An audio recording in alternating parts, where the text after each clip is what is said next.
கல்யாணத்துக்கு அப்புறமாவும் மார்க்கெட் இழக்காத நடிகைகள் யாரெல்லாம் தெரியுமா? சினிமாக்காக புருஷனையே தூக்கி வீசியாச்சு. லிஸ்ட்ல நம்ம ஃபர்ஸ்ட் பார்க்க போறது மஞ்சு வாரியர். 17 வயசுலயே சினிமா பயணத்தை ஆரம்பிச்ச மஞ்சு வாரியருக்கு இப்ப 45 வயசு தாண்டி போயிட்டு இருக்கு. ஆனா இன்னுமே அதே அழகோட இருக்காங்க. ஒரு ராணி மாதிரி மலையாள சினிமாலையும் நம்ம தமிழ் சினிமாலையும் ரவுண்டு கட்டி நடிச்சிட்டு இருக்காங்க. இவங்க நடிகையா மட்டும் இல்ல, ஒரு ப்ரொடியூசரா, ஒரு சிங்கரா, ஒரு டான்சராவும் இருந்திருக்காங்க. மேக்சிமம் மலையாள படங்கள்ல நடிச்சு தான் ஒரு முன்னணி நடிகையா இவங்க மாறினாங்க. ஆனா பிறந்தது தமிழ்நாட்டுல இருக்கக்கூடிய நாகர்கோவில்ல தான். இவங்களுக்கும் நடிகர் திலீப்புக்கும் கல்யாணம் ஆயிருக்கு. அதுக்கப்புறமா ஒரு பெண் குழந்தையும் இவங்களுக்கு பிறந்துச்சு. அதுக்கப்புறமா கருத்து வேறுபாடு காரணமா பிரிஞ்சுட்டாங்க. என்னதான் கல்யாணமே ஆகியிருந்தாலும் டைவர்ஸ்க்கு அப்புறமா மஞ்சு வாரியர் தன்னோட சினிமா கெரியர்ல மட்டுமே அதிகமா கவனம் செலுத்தியிருக்காங்க. தமிழ்ல இவங்க அசுரன் படத்துல தனுஷ்க்கு ஜோடியா நடிச்சு, துணிவு படத்துல அஜித்துக்கு ஜோடியா நடிச்சு, வேட்டையின் படத்துல ரஜினிக்கு ஜோடியா நடிச்சு, இப்ப நம்ம தமிழ் சினிமாவோட பார்ட் 2 சாபத்தை போக்க வரக்கூடிய விடுதலை 2லயும் இருக்காங்க. பார்க்கலாம் படம் ரிலீஸ் ஆனா தெரியும் இவங்களோட ஆக்டிங் அதுல எப்படி இருந்துச்சுன்னு. லிஸ்ட்ல நம்ம அடுத்து பார்க்க போறது ஜோதிகா. 2000 ஆண்டுகள்ல தமிழ் சினிமாவோட முன்னணி நடிகையா வலம் வந்தவங்க தான் ஜோதிகா. இவங்களை அடிச்சுக்க ஆளே கிடையாது. அப்போ நடிகர் சூர்யாவை லவ் பண்ணி 2006ஆம் ஆண்டு கல்யாணமும் பண்ணிக்கிட்டாங்க. இவங்களுக்கு தியா தேவ் அப்படின்னு 2 பிள்ளைகளும் இருக்கு. கல்யாணத்துக்கு அப்புறமா சில ஆண்டுகள் இவங்க பிரேக் எடுத்துக்கிட்டாங்க. ஜோதிகா மறுபடியும் 2015ஆம் ஆண்டு வெளியான 36 வயது நிலை அப்படின்ற படத்தின் மூலமா கம்பேக் கொடுத்தாங்க. அதுக்கப்புறமா உமன் சப்ஜெக்ட் படங்களை தான் அதிகமா எடுத்து ஹீரோயினுக்கு முக்கியத்துவம் இருந்தா மட்டுமே அந்த கேரக்டர்ல நடிச்சிட்டு இருந்தாங்க. ஜோதிகா கல்யாணத்துக்கு அப்புறமாவும் எந்த ஒரு காம்ப்ரமைஸும் பண்ணிக்காம தான் இருக்காங்க. ஒரு டைம்ல நம்ம எல்லாருக்குமே ஒரு ஃபேவரட் காம்போவா இருந்தது ஜோதிகா சூர்யா தான். மறுபடியும் அவங்க பல வருஷம் கழிச்சு ஒன்னா சேர்ந்து நடிக்க போறாங்க. அந்த படத்தோட தகவல் சீக்கிரமே வெளியாகும். லிஸ்ட்ல நம்ம அடுத்து பார்க்க போறது சமந்தா. இந்தியன் ஹீரோயின்ஸ்லயே ரொம்பவும் ஃபேமஸான ஒரு ஹீரோயின் சமந்தா அப்படின்னு சொல்லலாம். இவங்க தமிழ், தெலுங்கு, ஹிந்தி படங்கள்ல அப்படியே நடிச்சு கலக்கிட்டு இருந்தாங்க.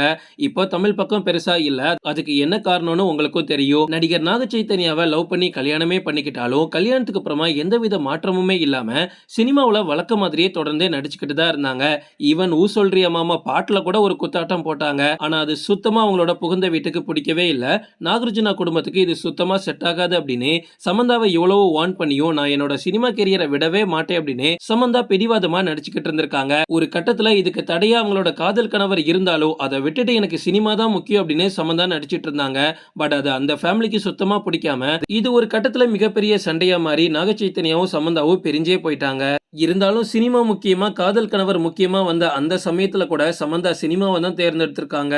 லிஸ்ட்ல நம்ம அடுத்து பார்க்க போறது ரம்யா கிருஷ்ணன். வெள்ளித்திரையில மட்டும் இல்ல, சின்ன திரையிலுமே ரவுண்டு கட்டிய ரம்யா கிருஷ்ணன் 2003ஆம் ஆண்டு தெலுங்கு திரைப்பட இயக்குனரான கிருஷ்ணா வம்சியை கல்யாணம் பண்ணிக்கிட்டாங்க. இந்த தம்பதிக்கு ஒரு மகனும் இருக்காங்க. கல்யாணத்துக்கு அப்புறமா சினிமாவுல இருந்து பிரேக் எடுக்காம தொடர்ந்து நல்ல கேரக்டரை மட்டுமே தேர்ந்தெடுத்து ரம்யா கிருஷ்ணன் நடிச்சிட்டு இருக்காங்க.